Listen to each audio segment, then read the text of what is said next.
Licenciado, buenas tardes. Ay, perdón. A ver, a ver. Hola. Magíster, buenas tardes, me presento. Mi nombre es Bueno, Rebeca Lario. Yo hoy día voy a estar acompañándolo en la ponencia del día de hoy. Voy a cubrir a Sayandro.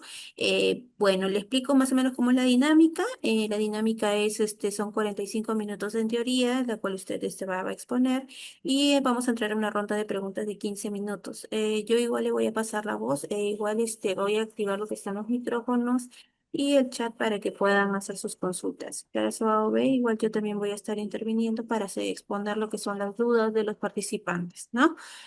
¿Tiene alguna consulta, alguna duda antes de que iniciemos la ponencia? no, no, está bien. Ok, listo. Entonces voy a Ujú. proceder con la presentación. Eh, Cualquier consulta o algo, algo me escribe por el chat, ¿ya? Sí, está bien. Ok. Estimados participantes, muy buenas tardes. Me presento, mi nombre es Rebeca Lario. El día de hoy yo los voy a acompañar en la ponencia del día de hoy. El día de hoy vamos a tener el tema que es lectura del TEM y el cerebro normal y patológico, hematoma epidural, subdural, intraparenquitamosa, clasificación de Fisher, diagnóstico de edema cerebral en TEM. Esta ponencia va a estar a cargo del magíster Marco Antonio Soca Olarte. Va a ser, antes de darle la pauta al magíster, vamos a darle una pequeña introducción sobre el legado del magíster. El magíster Marco es enfermero asistencial en la unidad de cuidados intensivos del Hospital Nacional 2 de Mayo. Es especialista en cuidado intensivo adulto con grado en maestro en gestión de los servicios de salud. Actual docente de la segunda especialidad en cuidados intensivos de la Universidad Norbert Wiener y ponente en ASIS especialización. Sin mayor preámbulo, magíster, le brindo la pauta para que pueda dar inicio para la ponencia de hoy. Bienvenido. Muy bien. Buenas tardes. Buenas tardes a todos los asistentes. El día de hoy vamos a hablar sobre lectura de tomografía, ¿no? Estamos ingresando a un nuevo capítulo de cuidados intensivos, que es la atención del paciente neurocrítico, ¿ya? El paciente neurocrítico es aquel paciente que ha tenido una grave lesión cerebral y está en riesgo un mayor daño y probablemente una secuela neurológica, ¿ya? Probablemente quede con secuela neurológica, ya sea por el daño, el impacto que puede ser un traumatismo encefalocraniano, que es el daño primario, o por el daño secundario posterior al traumatismo. Entonces, nosotros como personal de salud no podemos hacer nada respecto al daño primario. Sin embargo, sí podemos hacer mucho en el daño secundario. ¿Ya? Como vemos acá en la imagen, este es un paciente neurocrítico que tiene un tubo endotraqueal conectado a un ventilador mecánico, tiene una línea arterial para medir la presión arterial invasiva, tiene sonda Foley, tiene aquí, con lo que respecta a esta clase, tiene un catéter PIC, ¿no? Que es un catéter que está colocado a nivel intraparenquimatoso, sirve para medir la presión intracraneana, ¿ya? Entonces, en esta situación de este paciente crítico, hay una indicación, o mejor dicho, ¿qué es lo que harían ustedes, ¿no? Frente a este paciente. ¿Lo podemos movilizar o no podemos movilizar? O tal vez sería, ¿podemos bañar a este paciente o no, no lo podemos bañar? ¿De qué dependería? ¿Qué dicen ustedes? A ver, en este paciente que es de la imagen, ¿no? Podemos bañar al paciente, y bañar se implica bajar la cabecera, lavar el cabello, lavar el cuerpo, cambiar el pañal, cambiar de posición, ¿no? Lateralizar, izquierda, cambiar las sábanas, todo ello. ¿Ustedes qué dicen? se podría bañar al paciente, o en todo caso movilizar, ¿no? O sea, bañar y todo lo que implica hacer con el paciente. Eh, va a depender, va a depender. Otra cosa que quiero poner en hincapié acá, o poner a un poco debate, si ustedes quieren, ¿no? Participar, es de qué va a depender, ¿no? O sea, va a depender esa movilización. Si tenemos, por ejemplo, un monitor multiparámetro, el paciente está con buena presión, tiene buena saturación, la temperatura tal es adecuada, el CO2 también. O sea, no tiene, en los signos vitales, em, no tiene algún deterioro visible, ¿no? ¿De qué va a depender? O sea, externamente a este paciente se ve íntegro, ¿no? No vemos mayor daño. Entonces, ¿de qué depende? Depende de la tomografía, ¿ya? Nosotros, todo personal de salud que atiende a este tipo de pacientes neurocríticos debemos saber tomografía, justamente para decidir qué hacer en el paciente. Porque podemos ver algo externo que probablemente no haya ningún daño, pero internamente cuál es el daño y eso me va a determinar a mí si puedo movilizar o no al paciente, ¿ya? Entonces, tomografía viene de la palabra tomo y grafía de imagen, ¿no? O tomo de corte y grafía de imagen. Eh, este término es antiguo porque solamente en los primeros tomógrafos nos daban una imagen axial, de un corte axial, que es este de acá, ¿no? Este muñeco que vemos acá a la derecha tiene un corte axial. El corte es así. Y nosotros vemos la tomografía, esta superficie vemos, ¿no? Y esta superficie sería esto de acá. Entonces es un corte axial. Pero actualmente ya no solamente tenemos el corte axial, sino también tenemos el corte sagital y el corte coronal. ¿Ya? Entonces, en el plano axial, la tomografía nos va a brindar estos cortes y nosotros vamos a ver de esa forma cada estructura dependiendo del nivel del corte, ¿no? Este corte es más frontal, que es casi la base del cráneo, y así sucesivamente, ¿no? Y este es un poquito más superior, que sería este corte, ¿no? Dependiendo del corte, nos va a brindar la imagen. Y nosotros lo que corresponde es aprender. O sea, claro, tenemos que aprender, tenemos que verificar anatómicamente en qué corte estamos, ¿no? Y cuál es lo normal y cuál es lo patológico. Entonces, en tomografía, un concepto que nosotros debemos saber son las unidades de Hansfield. ¿Qué son las unidades de Hansfield? Es la expresión de la densidad del objeto irradiado en un rango cuantitativo usado para describir radiodensidad. En tomografía, nosotros vamos a saber de estos términos, ¿ya? Que se llama, o este término que es la densidad. Em, Vamos a hablar de una zona hipodensa o una zona hiperdensa, ¿ya? Una zona hipodensa es muy oscuro y la zona hiperdensa es muy claro, o una tendencia a ser blanco y o hipodenso es una tendencia a ser negro, ¿no? Entonces, aquí,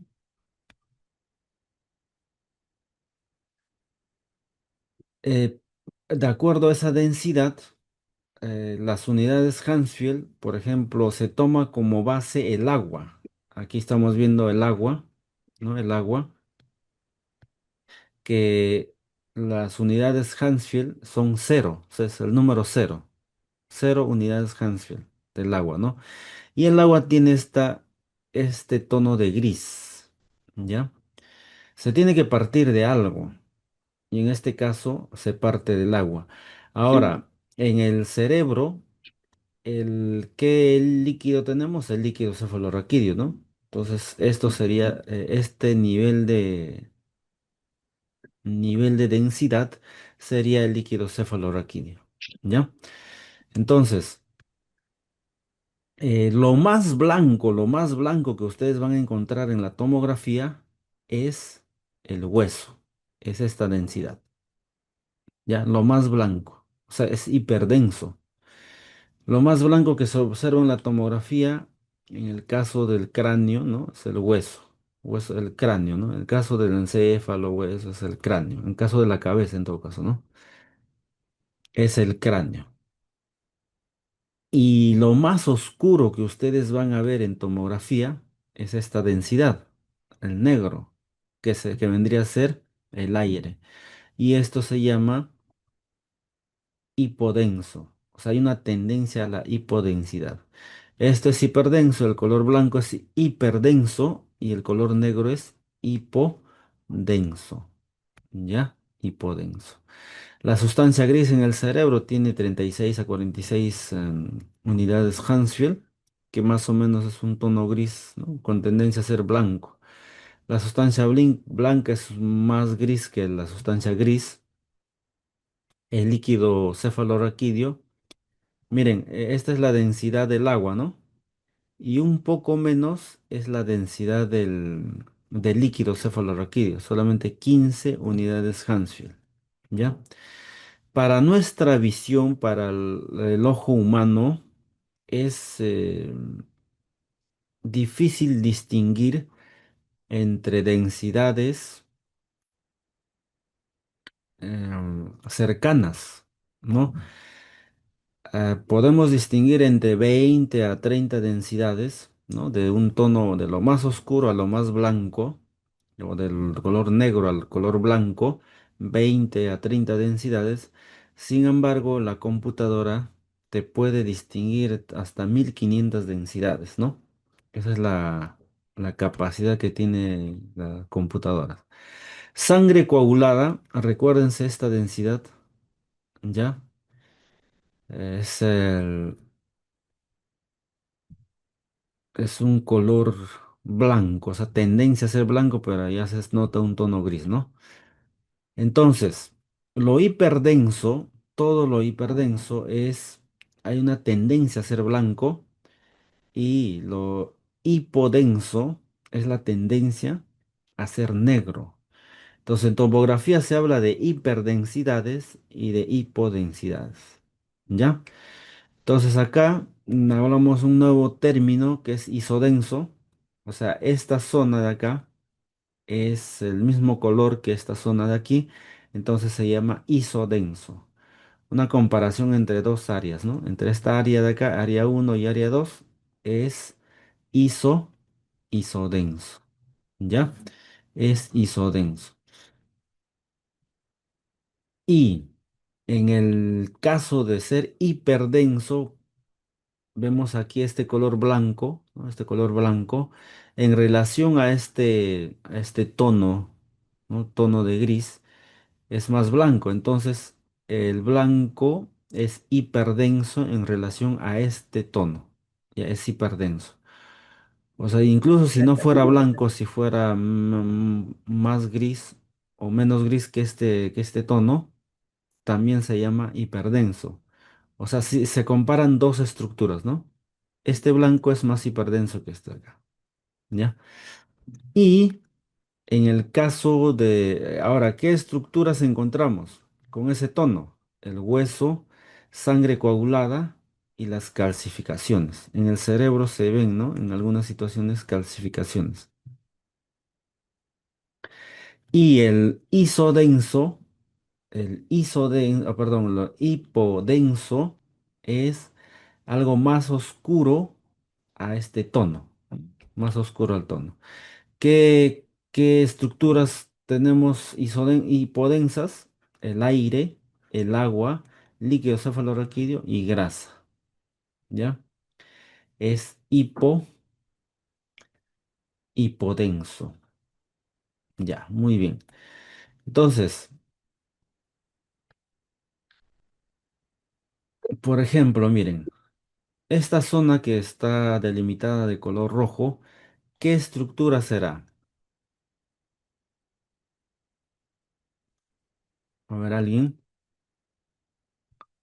esta zona de acá.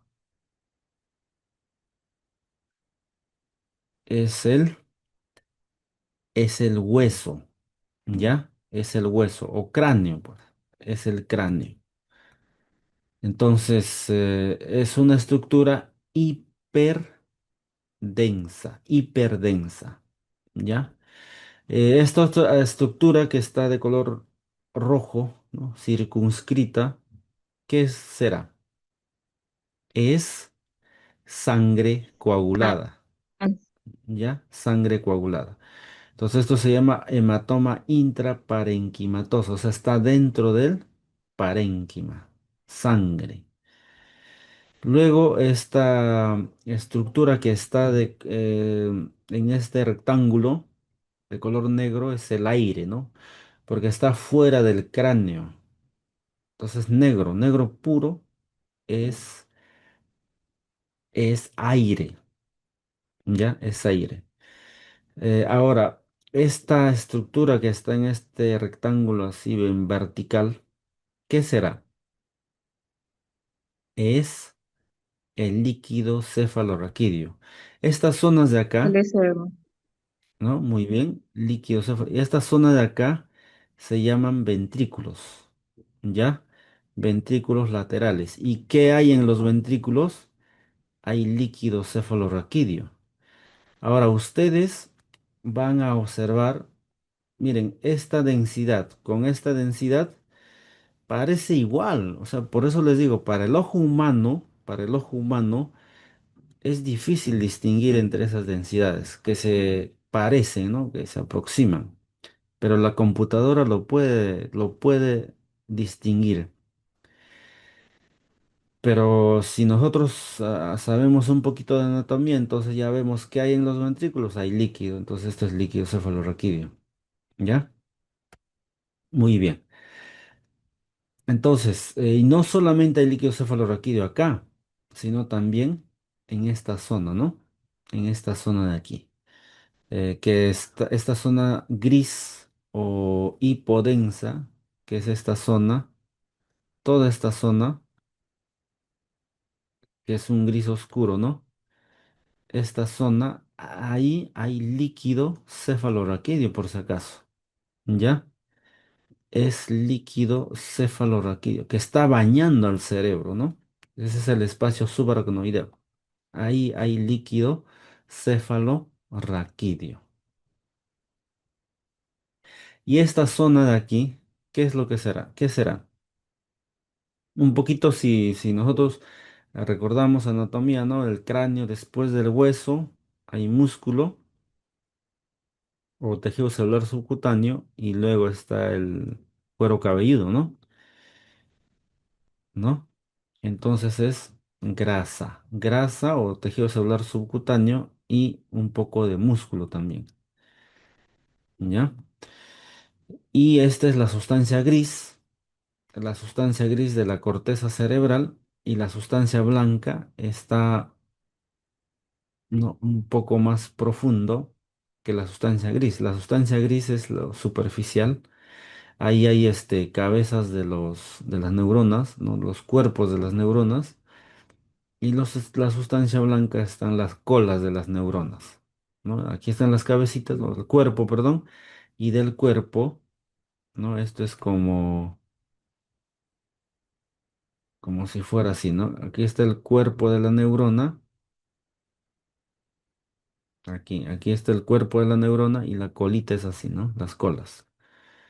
Entonces esto van por aquí, así, más o menos, ¿ya? Entonces la sustancia gris es la sustancia blanca. Muy bien. Entonces vamos a hablar un poquito de anatomía para, ¿no? Entonces la zona frontal, ¿no? Es el lóbulo frontal en el cerebro, en el encéfalo, el lóbulo parietal, el lóbulo temporal y el lóbulo occipital. Esos son lóbulos que tenemos. Y hay cisuras, ¿no? Hay separaciones en el cual hay también líquido cefalorraquídeo, pero esas cisuras son como espacios bien definidos que separan, por ejemplo, el lóbulo frontal de la zona parietal. Y la cisura de Silvio, que es esta separación que separa el lóbulo frontal del lóbulo temporal. ¿Ya? Entonces aquí tenemos el encéfalo, ¿ya? El encéfalo con todas las estructuras. Entonces aquí tenemos el bulbo raquídeo, que es parte del tronco del encéfalo. Esto les pido por favor que, ¿no? que ir anotando o fijando aquí un poquito el conocimiento. ¿Por qué? Porque cuando veamos tomografía vamos a ver esta estructura. El bulbo raquídeo, este es el puente de Barolio y este es el mesencéfalo. Estas tres estructuras forman parte del tronco del cerebro. Y aquí abajo está la médula espinal, ¿no? Entonces, esta zona se llama tronco o cerebral, tallo cerebral. Y esta zona de color celeste es el ventrículo lateral que tenemos dos para el hemisferio derecho e izquierdo. Este es el perdón, el agujero de Monro. Este es el tercer ventrículo. ¿Qué hay en los ventrículos? Hay líquido cefalorraquídeo. ¿Y quién fabrica estos plexos coroideos que están aquí? ¿Ya? Y aquí tenemos al acueducto de Silvio y este es el cuarto ventrículo. Y acá hay un orificio que se llama Lutska y Mayendi, que el líquido cefalorraquídeo pasa o sea, se produce aquí en los plexos coroideos, pasa de este ventrículo lateral al tercer ventrículo, del tercer ventrículo pasa al cuarto ventrículo, del cuarto ventrículo pasa a todo el espacio subaracnoideo, baña al encéfalo, ¿no? Baña. Entonces, ese es el líquido cefalorraquídeo, ¿ya? Y esta es la cilia turca, es un hueso de la base del cráneo, es un hueso en el cual está una glándula bien importante que se llama glándula pituitaria o la glándula hipófisis. Ya es pequeñita, 1 milímetro de diámetro.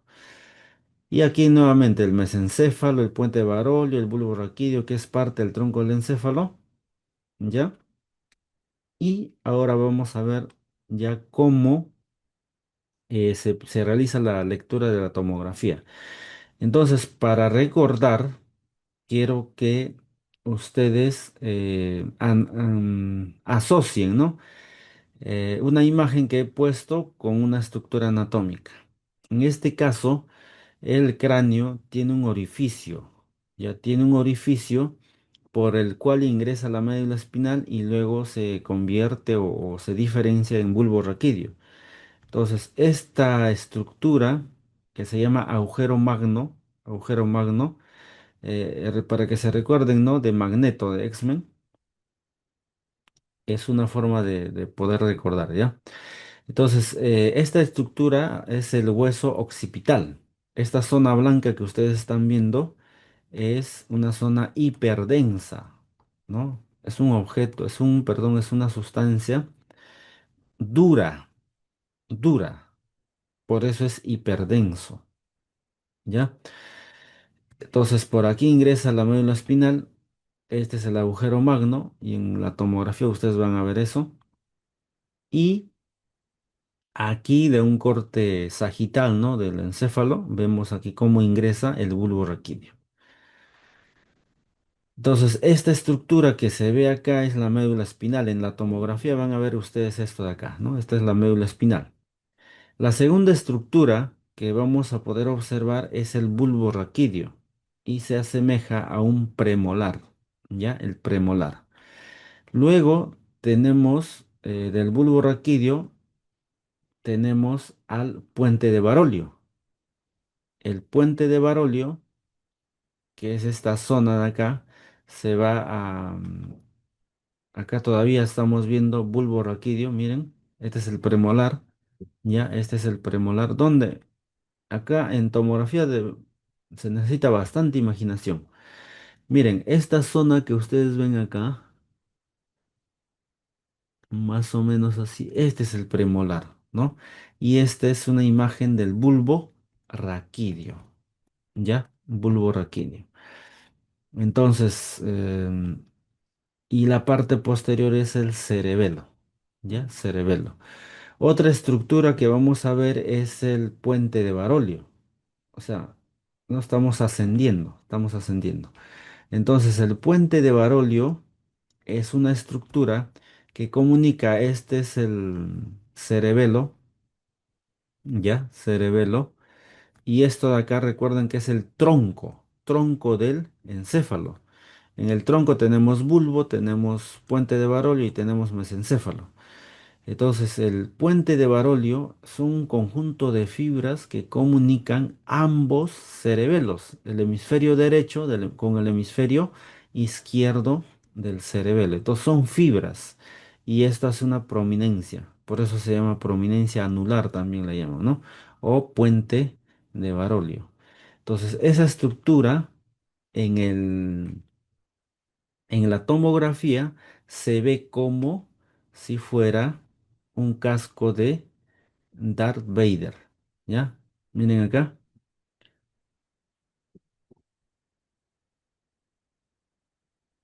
Entonces, el puente de Barolio nos va a hacer recordar, o si ustedes tienen que asociar, ¿no? A un casco de Darth Vader, es parecido. Entonces, si ven esa estructura, es el puente de Barolio. Entonces, miren acá.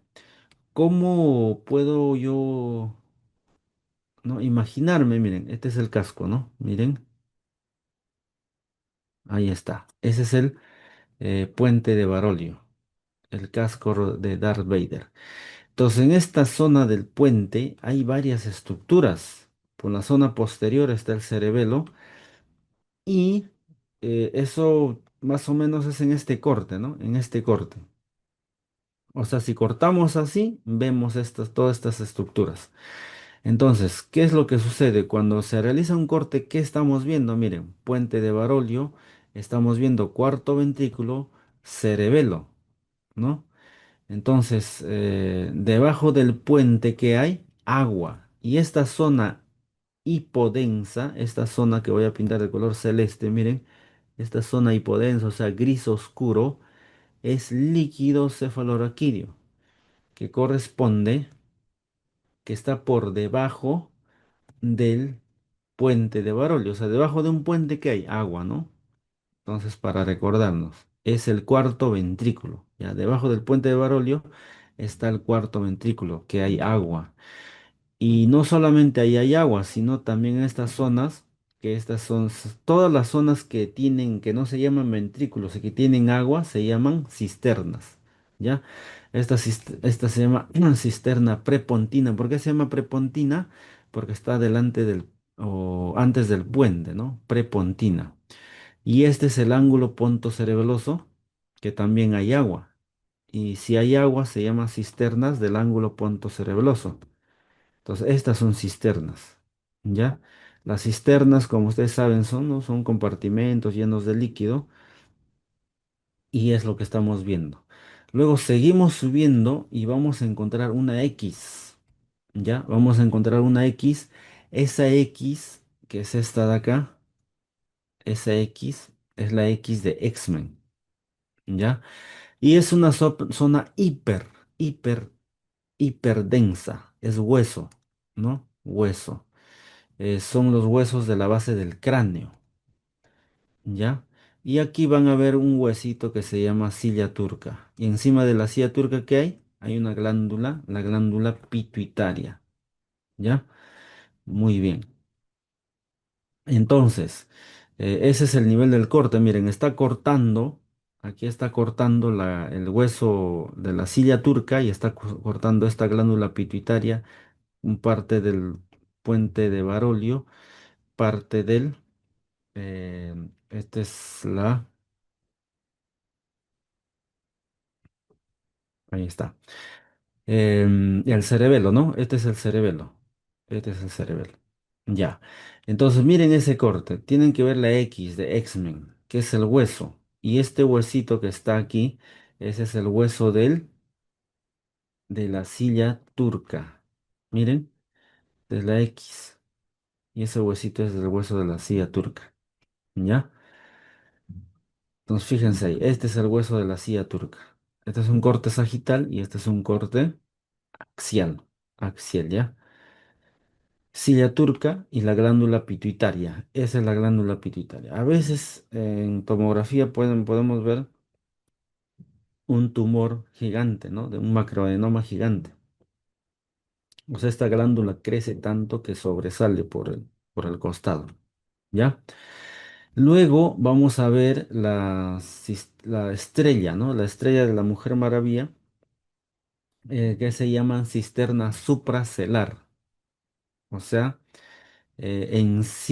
por encima de esta silla turca, hay una cisterna que se denomina cisterna supracelar, o sea, encima de la silla, ¿no? Supracelar.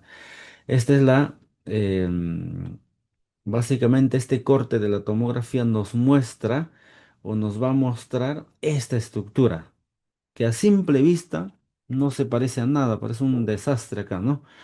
Pero si tienen imaginación, se tiene la forma de una estrella, ¿ya? Por eso en tomografía tenemos que saber, o sea, un poquito de imaginación, ¿ya? Sin embargo, miren, entonces si vemos esta estrella es la cisterna supracelular. ¿Por qué se llama cisterna? Porque hay agua, ¿no? Hay líquido cefalorraquídeo. Y tiene sus partes, la cisterna silviana a los costados, la cisterna interpeduncular, estos son los pedúnculos del mesencéfalo, las cisternas crurales a los costados, la cisterna quiasmática, acá está el quiasma óptico, y en general esto parece como si fuera una piñata, ¿no? Entonces, de estrella. Entonces, esta es la cisterna supracelar, ¿ya? ¿Y qué hay en la cisterna supracelar? Aquí están el famoso polígono de Willis, o sea, todas las arterias del polígono de Willis, ¿ya? Más arriba tenemos al mesencéfalo y el mesencéfalo se parece a Mickey Mouse. Entonces, ¿dónde va a ser el corte? Miren, el corte va a ser a este nivel, o sea, mesencéfalo. Médula espinal, acá está, ¿no? Médula espinal, bulbo raquídeo, este puente de Barolio, mesencéfalo, ¿ya? Entonces ahí se realiza el corte y nosotros vamos a ver esto como si fuera Mickey Mouse, ¿no? Esas son las orejas, se llaman pedúnculos cerebrales. ¿Por qué se llaman pedúnculos? Porque parecen a un pie. Esto de acá, ¿no? Parecen a un pie, se parecen a un pie. Por eso se llaman pedúnculos cerebrales. Esa es la sustancia negra, la famosa sustancia negra, los núcleos rojos, el acueducto del Cibio que vendría a ser la boquita de Mickey Mouse, ¿no? Y estos son los tubérculos cuadrigéminos, la zona posterior, ¿ya? Que parecen papas. Entonces, aquí se realiza ese corte a ese nivel y aquí vamos a ver, ¿no? El corte del mesencéfalo. Entonces, miren, este es el corte. En esta tomografía, igual, ¿no? No se ve nada, no se ve nada. Pero vamos a imaginarnos a Mickey Mouse. Fíjense, uno, dos, tres. Entonces, esta zona de acá, este orificio, esta boquita sería el acueducto de Silvio, ¿no? Y estos son los pedúnculos cerebrales del mesencéfalo. Y estos son los tubérculos cuadrigeminales, ¿no? La zona posterior. Entonces, estos son los pedúnculos, ahí están los núcleos rojos, los tubérculos cuadrigeminales y este es el famoso Mickey Mouse. Si ustedes encuentran Mickey Mouse en la tomografía, ese es el mesencéfalo, ¿ya? Mesencéfalo. Esta es la lámina cuadrigeminal. Luego tenemos a los núcleos de la base, que se parece a un tigre de Bengala, ¿no? Miren. Ahora, cuando hablamos núcleos de la base, estamos hablando del tálamo, estamos hablando del núcleo caudado, núcleo lenticular. El núcleo lenticular tiene dos núcleos, ¿no? El putamen y de un lado de la derecha y la izquierda, ¿ya? Entonces el corte en tomografía es en esta forma, en esa forma. Entonces se realiza un corte ahí y se ve esto de acá. Entonces aquí, por ejemplo, ¿qué podemos ver? Esta zona hipodensa es son los ventrículos laterales. ¿Qué hay en los ventrículos? Hay líquido cefalorraquídeo. ¿Ya? Estos son este es el núcleo caudado. Esta es zona verde es núcleo caudado. Es esta zona, ¿no? Que se está viendo acá. Estos son los núcleos lenticulares, derecho e izquierdo. Son como los cachetitos, ¿no? Y este es el tálamo, ¿no? O sea, es la zona inmediatamente superior del mesencéfalo, el tálamo. Todas estas estructuras, ¿qué función cumple? Función de movimiento, coordinación y movimiento. Si se lesiona, por ejemplo, acá el tálamo, el núcleo caudado, puede haber hemiparesia, ¿no? Dependiendo de la zona donde exista la lesión. Esta es una cápsula interna, básicamente son las colas o los axones de las neuronas, y esta es la ínsula. Ya es como una circunvoluciones llamada ínsula. Listo. Entonces, aquí ya tenemos todo lo normal, ya, lo normal, y vamos a ver lo anormal. Entonces, lo más común en tomografía que vamos a ver es en la UCI es hemorragia subaracnoidea tipo Fisher, ¿no? Hay una escala de Fisher que nos clasifica en uno que es sin evidencia de sangrados. Aquí, por ejemplo, hay una ruptura de un aneurisma, ¿no? De una arteria, pero no hay sangrado en la tomografía, entonces ese es Fisher uno.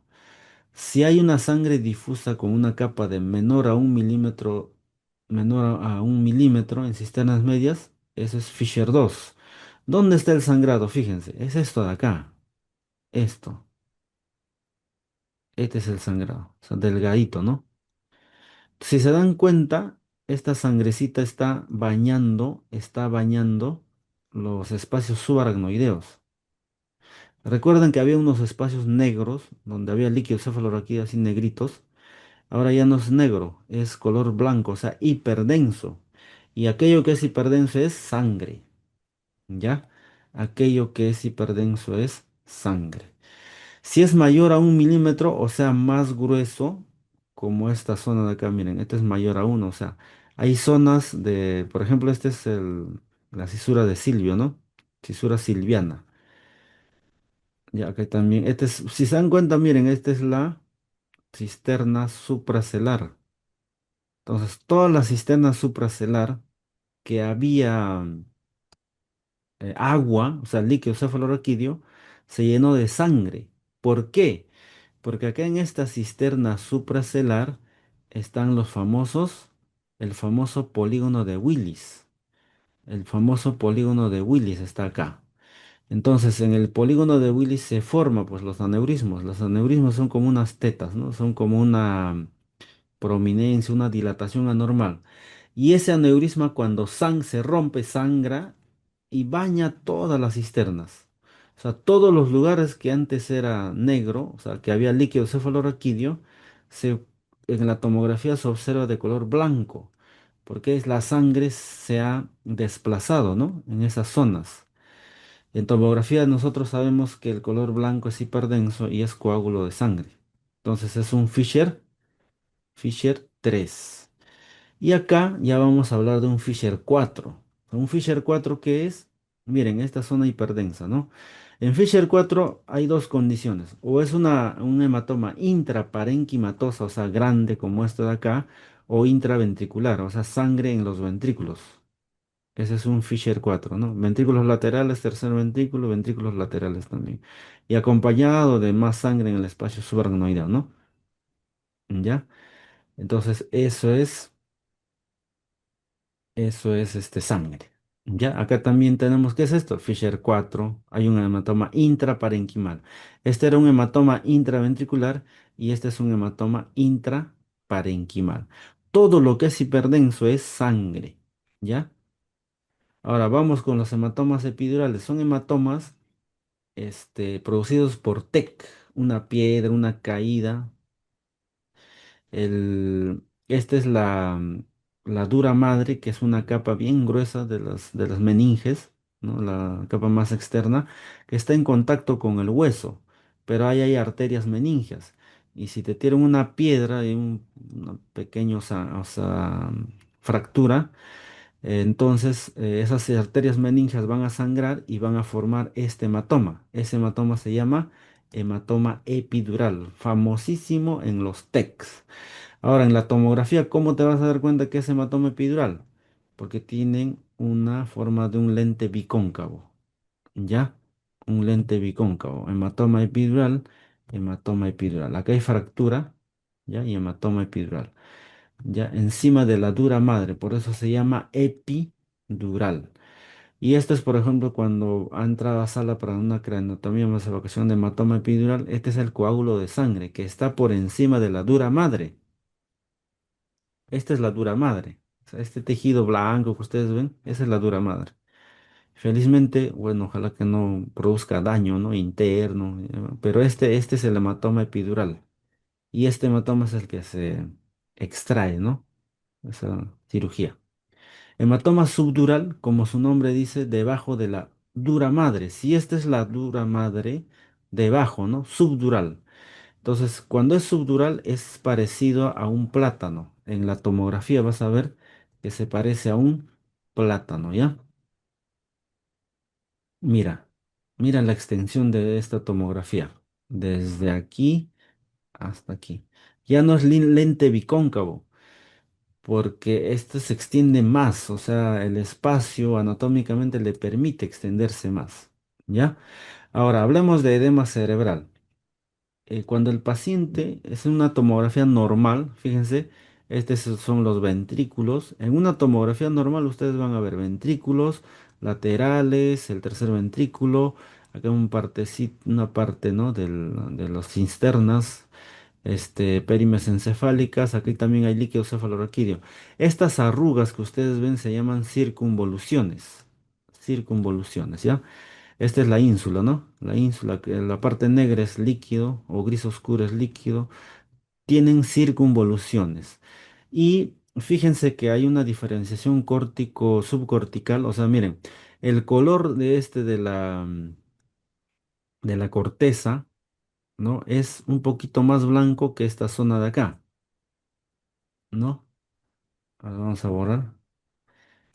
Fíjense acá, o sea, como les digo, para el ojo humano es un poquito difícil de distinguir, pero esta zona de acá, miren, es más blanco que esta zona de acá, un poquito más blanco, ¿no? Un poquito más hiperdenso, ¿no? Entonces aquí están los cuerpos de las neuronas y aquí están las colitas. Y ese color oscuro es gracias a las vainas de mielina, ¿no? De los axones. Entonces, fíjense acá, aquí hay un edema cerebral. O sea, las células se han llenado de agua, o se han edematizado ya sea por un traumatismo o por una isquemia o por una isquemia global. Esto parece que el paciente hubiera padecido un paro cardíaco y como deja de llegar sangre a todo el cerebro, ahí las células comienzan a hacer hipoxia y a edematizarse de forma global, de forma global. O sea, hay un daño global de todo el cerebro. Pero se observa también acá, miren, un poquito de sangre. Esto es sangre, hiperdenso. Parece un Fisher 2, ¿no? Fisher 2. Pero acá, aquí debería haber circunvoluciones. ¿Por qué no hay circunvoluciones? Los ventrículos han colapsado. No hay ventrículos porque se llenó de agua. O sea, las células se han edematizado tanto, tanto, que han ocupado estos espacios. ¿No? Ya no hay circunvoluciones. Es como que el arrugado, el cerebro arrugado se hubiera inflamado, ¿no? O sea, se llenó. Y esto es peligroso porque aumenta la presión intracraneana. ¿Ya? El edema cerebral te puede dar por una herniación, o sea, por ejemplo, un hematoma epidural, que debería ser evacuado quirúrgicamente, se mantiene ahí horas y horas, el cerebro se desplaza, eso se llama herniación. Una hernia es el desplazamiento patológico de una estructura fuera de su lugar habitual, ¿no? O sea, se desplaza. En este caso hay una herniación, peligrosísima. Esta es una herniación bien peligrosa. Porque si comprime el bulbo raquídeo, en el bulbo raquídeo tenemos el centro de la respiración y el centro cardiovascular. Comprime el bulbo, hay dificultad respiratoria y alteraciones en la cardiovascular. Primero taquicardia, bradicardia, hipertensión, hasta puede llevar a primero a la apnea, o sea, parada respiratoria, y luego parada cardíaca. O sea, el paciente se muere. Imagínense un paciente abandonado que ha sufrido un accidente, una caída en un cerro, no hay a dónde llevarlo, no se le puede operar, ¿no? A ese paciente. Una cirugía de evacuación de hematoma. Entonces, el paciente probablemente ya fallezca, ¿no? Entonces, y esto es lo que produce, es algo catastrófico esto. Porque miren, ese edema se va desplazando, va desplazando. Esto es herniación. O sea, las estructuras anatómicas cerebrales o del encéfalo se desplazan a otro lugar, comprimiendo y produciendo más isquemia. Si esto se produce una isquemia global y afecta a tronco, el paciente se muere, ¿no? La persona se muere. Ahora hay otro tipo de edema cerebral producido por isquemia. Por ejemplo, un paciente, ¿no? Que tenga, por ejemplo, una fibrilación auricular. Un coágulo sube a una parte de las arterias, arterias cerebrales del polígono de Willis, se queda ahí ese coágulo y toda esta zona que irriga esa arteria, primero isquemia y luego necrosis. O sea, se muere esta zona. Esto se llama infarto cerebral, ¿no? Entonces, estas celulitas que están ahí, las neuronas, normalmente no son de este color.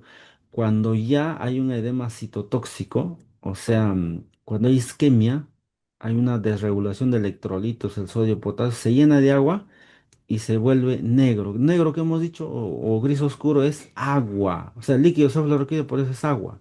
Y esto de aquí es agua, ¿no? Hay una isquemia, un edema citotóxico, ¿ya? De causa citotóxica. Entonces tenemos acá, por ejemplo, característico de edemas, borramiento de surcos y fisuras interhemisféricas, ¿no? Borramiento de surcos, aquí hay borramiento de surcos, no hay surcos, no hay cisternas, hay un edema global.